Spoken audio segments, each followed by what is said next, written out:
Como você sabe, a gente está lendo o que se convencionou chamar o Sermão do Monte, Mateus capítulo 5, 6 e 7. Ainda vamos chegar no capítulo 6, no capítulo 7, mas ainda estamos no capítulo 5. Hoje eu vou ler Mateus 5, 7. Mateus 5, 7. Diz assim: Benditos os misericordiosos, pois obterão misericórdia. Benditos os misericordiosos, pois obterão misericórdia. Como eu já disse também, nós estamos lendo o Sermão do Monte da perspectiva do Evangelho segundo Jesus Cristo. E eu quero dizer com isso que a gente está tentando ler o Sermão do Monte segundo aquilo que Jesus disse e o que Jesus tentou deixar claro para os discípulos e para aquela multidão que seguia a Ele. Jesus está falando tudo o que Ele está falando, mas também está fazendo tudo o que Ele está fazendo, para demarcar e deixar bem claro que o reino de Deus chegou e que Ele, Jesus, é muito mais que Moisés, porque o Moisés também tem uma lei. Moisés também sobe no monte, Moisés também traz uma lei de Deus, mas diferentemente do Moisés, que traz uma lei gravada em pedra, Jesus é essa própria lei. O Moisés desce do monte e quando ele desce, o rosto dele está resplandecendo, ele traz uma glória de Deus que amedronta as pessoas. É um momento que Deus está se revelando para o povo de Israel, e a característica dele é de um Deus poderosamente assustador. Mas Jesus é o oposto. Ele se reúne, aquela multidão começa a ouvi-lo, e ele vai em um lugar sem muito glamour. Como em outro momento eu já disse aqui na minha fala, esse lugar onde Jesus reúne a multidão para ouvi-lo é a depressão mais baixa da terra, 200 metros abaixo do nível do mar, e as pessoas que ouvem Jesus são as pessoas que ninguém quer saber, são as pessoas que a religião oficial de Israel esqueceu, são as pessoas que o Império Romano pisoteava todos os dias. Então, de um lado a gente tem Moisés, que marca profundamente a vida dos judeus e que apresenta a lei de Deus, e que está falando futuramente da vinda do futuro e melhorado Moisés. E esse melhorado e futuro Moisés chega, Jesus, e agora ele traz uma lei, só que essa lei que ele traz tem um outro caráter, porque lá Deus aparecia e amedrontava, aqui Deus chega em Jesus e olha para as pessoas e conversa com elas, olha nos olhos, diz para elas não se desesperarem, porque o reino de Deus chegou. Esse é o contexto imediato do que a gente chama de Sermão do Monte. Eu também já expliquei para você, mas não custa retomar isso, de que todos os autores do Novo Testamento, especialmente os autores dos Evangelhos, são judeus, mas eles escrevem em grego. O que isso significa? Significa que eles são muito espertos e inteligentes, eles estão se comunicando com uma cultura que faz comércio em grego, que compra, vende, viaja, tudo eles fazem em grego. Como hoje no mundo ocidental a gente fala em inglês. Eles escrevem em grego, só que eles não pensam em grego, eles pensam em hebraico, como judeus que eles são. E quando a gente começa a ler o Sermão do Monte, a gente tem que estar atento para isso. Essa palavrinha que nós temos aqui escrita, misericórdia, traduzida para o português, na língua dos judeus, tem uma conotação lindíssima, e que é importante que você saiba. Esses misericordiosos são chamados em hebraico de haramins. Quem são os rahamins? São os misericordiosos. A palavra rahamins, que é um adjetivo, vem de um substantivo. Qual é o substantivo? Rehen. O que é rehen? Útero. Olha que loucura. Útero materno. Traduzido ao pé da letra é matriz. E se a gente trabalha um pouquinho mais, a gente entende, é útero. Quem é um misericordioso segundo a Bíblia Sagrada? É aquele que funciona como um útero. Olha que coisa linda, né, que a Bíblia diz sobre Deus. A Bíblia diz que a gente só não é consumido porque as misericórdias de Deus se renovam como? A cada manhã. Por quê? Porque Deus é pai que ama como coração de mãe. A ideia de misericórdia na Bíblia é a ideia do útero materno. O que significa isso? Significa que útero, matriz, é o lugar de receber vida, de gestar a vida e depois de trazer a vida para a existência, para que ela dê conta sozinha. O que é um haramim ou um rahamim para Jesus?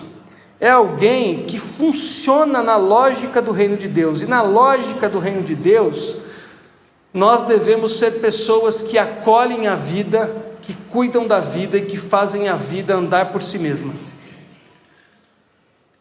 Para entender essa ideia de misericórdia, é legal a gente comparar com a ideia de compaixão. O que é a compaixão? A compaixão é uma coisa que a gente sente. A Bíblia diz que Deus é compassivo. O que é misericórdia? Misericórdia é a compaixão ativa.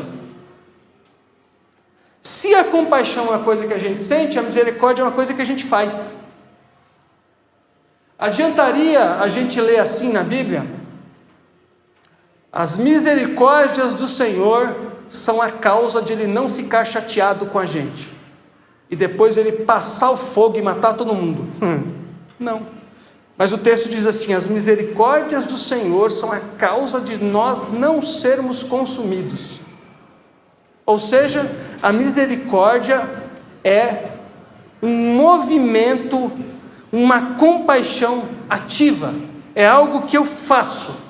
Aliás, uma boa indicação de leitura para você, se você quiser se aprofundar nessa discussão sobre o que é a misericórdia, um livro do Papa Francisco, Igreja da Misericórdia, foi o último livro que ele lançou, lindíssimo. Aliás, se tem alguém que a gente tem que ler hoje como cristão, é o Papa Francisco, viu gente? Esquece essa divisão entre nós protestantes e católicos e leia o Francisco, porque esse homem sabe de Bíblia e de igreja. Misericórdia é a compaixão ativa. Misericórdia é a compaixão funcionando todos os dias na minha e na sua vida. Existe uma íntima relação entre a misericórdia e o perdão. Benditos os misericordiosos, porque eles alcançarão misericórdia. Misericórdia é essa capacidade não apenas de sentir a dor do outro, mas a capacidade de se mover na direção do outro e servi-lo.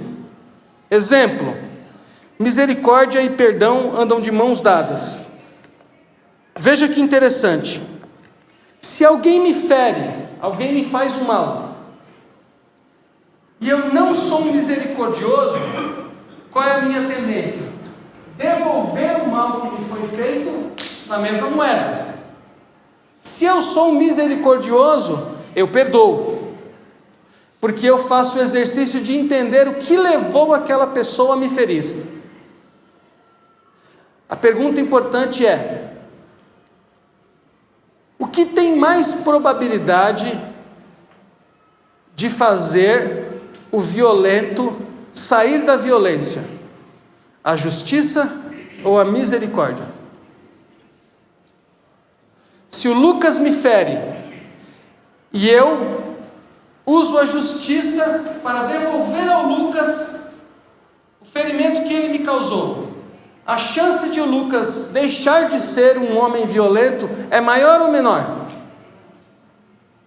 Se o Lucas me fere e eu o perdoo e o abraço em misericórdia, ele pode ser salvo da violência. Não confunda isso com justiça, no sentido legal. Quem comete crimes deve ser responsabilizado pelos seus crimes. Mas pensa nessa lógica na nossa vida diária. Pensa nessa lógica na nossa vida de casal. Quem é casado, quem é namorado. Se você cobrar da tua mulher justiça por todos os erros que ela cometeu, você não pode permanecer casado. Mas se você for misericordioso, a chance de ela ser transformada, ou de ele ser transformado. O que Jesus está tentando fazer a gente entender é que o reino de Deus não funciona na base da justiça. O reino de Deus funciona na base da misericórdia. Então existe uma íntima relação entre misericórdia e perdão. Se eu opero na lógica da vingança, eu não entendi o que é misericórdia. Aliás, tem gente que vai dizer isso, né? Daí vem a ideia de golpe de misericórdia. O que é o golpe de misericórdia? Vem lá da Idade Média. Os caras estão lutando, e aí tem lá o soldado ferido. E aí, para ele não ficar lá agonizando, vem um soldado bondoso e dá o golpe de misericórdia, mata ele para ele não ficar sofrendo. Talvez num contexto de guerra seja muito bonitinho isso aí, né? Mas não funciona assim na vida real. Imagina você dando golpe de misericórdia no seu filho. No português é colocar a última pá de cal no túmulo do camarada. Não funciona, gente. Jesus está dizendo: benditos os misericordiosos, benditos aqueles que desistiram da lógica da vingança e abraçaram a capacidade de não se vingar, que abraçaram a capacidade de olhar o outro humano e dizer assim: deve haver algum motivo para que ele haja dessa maneira, deve haver algum motivo que levou a ele tomar essa decisão, e não me importa, eu não vou devolver a ele o mal que ele colocou sobre mim, eu vou agir com misericórdia. Inclusive a Bíblia Sagrada vai dizer que a misericórdia triunfa sobre o juízo.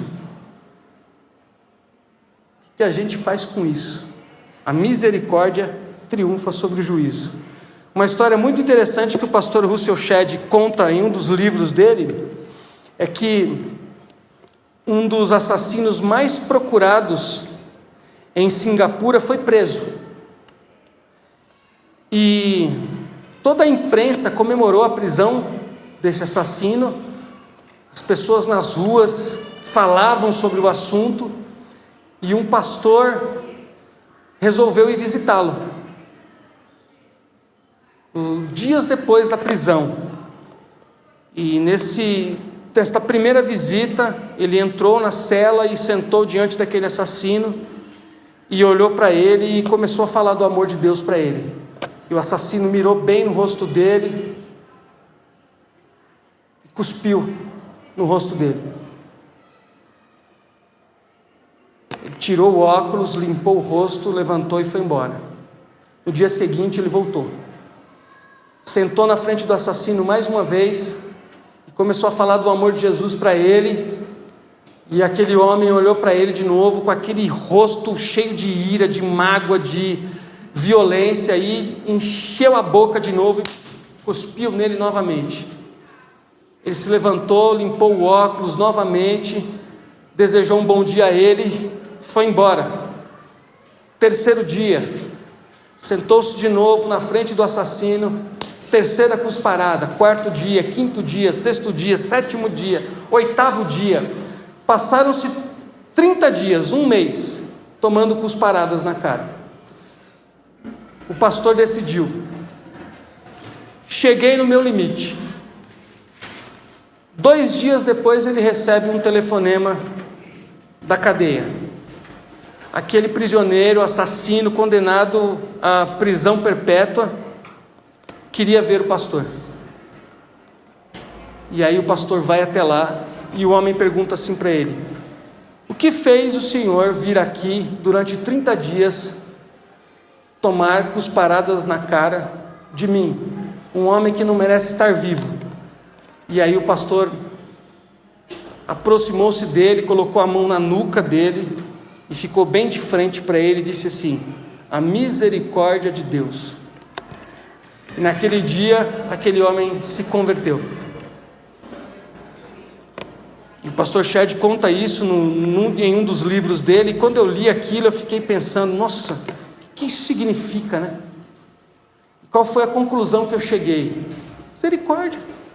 A misericórdia é essa capacidade de estar diante do mal, mesmo sendo afetado por ele, não ser dominado por ele. E não é que esse pastor não sentiu.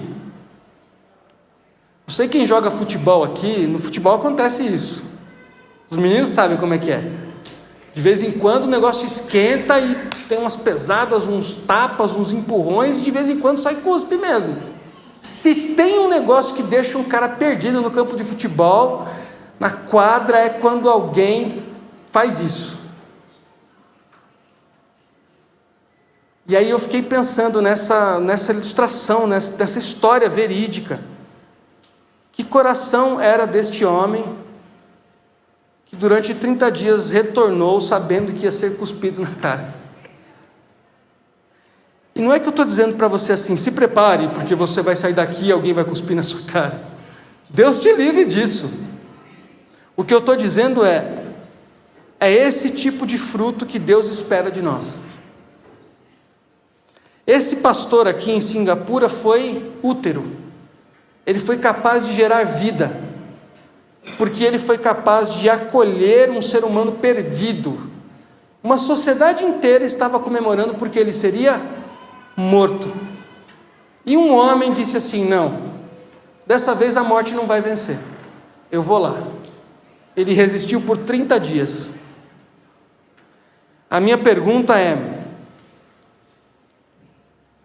até onde a gente está preparado para ficar diante do mal e não ser afetado por ele? Até que limite é o limite que a gente pode ir diante de um vilão e não se tornar vilão também? Alguns de nós, basta alguém passar a mão no nosso celular e a gente já sai por aí com uma bandeira dizendo que é legal ter uma arma na mão para sair matando. E esse é um debate muito complicado que a gente tem vivido hoje no nosso país, por conta desse clima todo de eleições às portas. A pergunta é: violência é túmulo ou é útero? Discurso de ódio é túmulo ou é útero? Jesus nos convida para ser útero, para gerar vida, não para acolher morte como túmulo. Eu quero ler um texto, mais um texto com você. Se você quiser, folheie as páginas da sua Bíblia aí para trás. Livro do profeta Oséias. Livro do profeta Oséias, capítulo 6. Como eu já disse várias outras vezes para você aqui, enquanto a gente lê o Sermão do Monte, eu não estou lendo o Sermão do Monte para fazer apologia a um ideário político. Eu não estou lendo o Sermão do Monte para fazer campanha de A ou B ou C. Eu estou lendo o Sermão do Monte com os olhos de Jesus, e Jesus fala com a boca dos profetas e com essa influência dos profetas. Oséias capítulo 6, versículo 4. Olha Deus falando através do profeta Oséias: o que posso fazer com você, Efraim? O que posso fazer com você, Judá?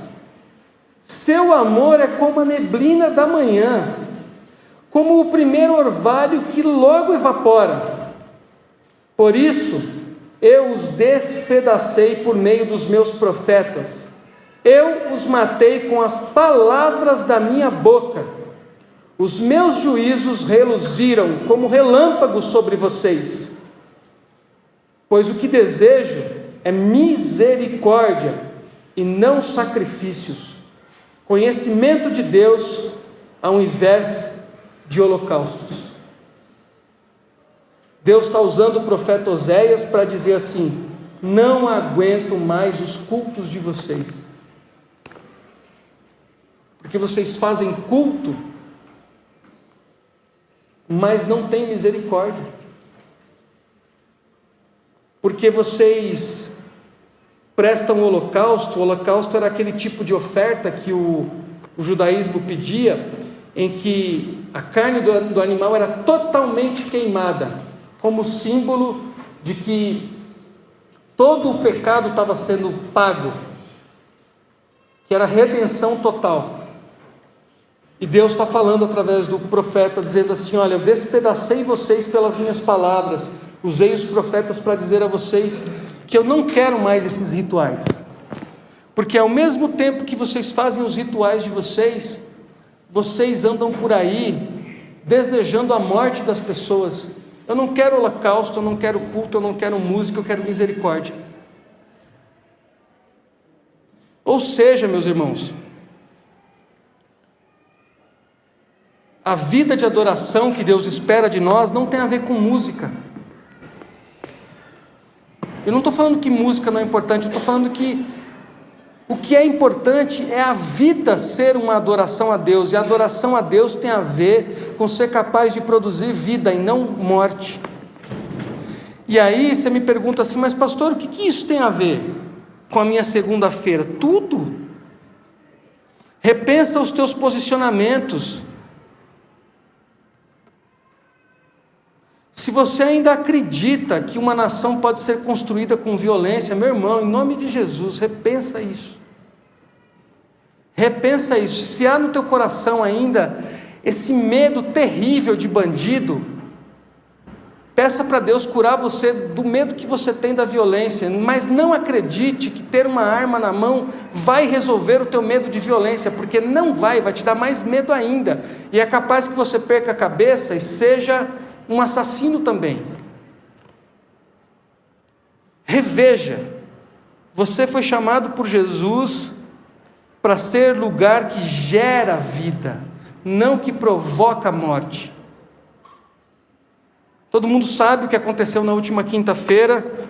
Pré-candidato à presidência da República, o Jair Bolsonaro, tomou uma facada num ato público que ele estava fazendo, e foi impressionante a reação das pessoas no Facebook, nas redes sociais. Impressionante, impressionante. Dos dois lados dessa polarização idiota que a gente vive no país. Impressionante, pessoas perguntando se a faca estava bem. Engraçado, eu ri na hora, depois eu pedi perdão a Deus. Outras pessoas usando a Bíblia para dizer que quem semeia vento, colhe tempestade. É verdade, mas o que adianta dizer isso agora? Um ser humano que foi esfaqueado em praça pública. E aí, se a gente for descendo nesse debate, indo no detalhe, enquanto o Jair Bolsonaro foi esfaqueado, quantas pessoas morreram nas ruas da cidade que não foi noticiado em lugar nenhum? Isso só é um exemplo do que as nossas cidades são.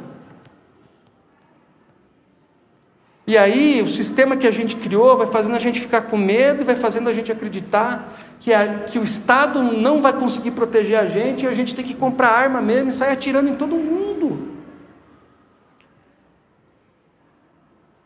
Não dá para resolver isso numa conversa agora, em meia hora, mas eu quero que você pense o seguinte, meu irmão. Jesus está dizendo que são benditos os misericordiosos, aqueles que se entregam a Deus e têm a capacidade de se deixar usar por Ele para gerar vida.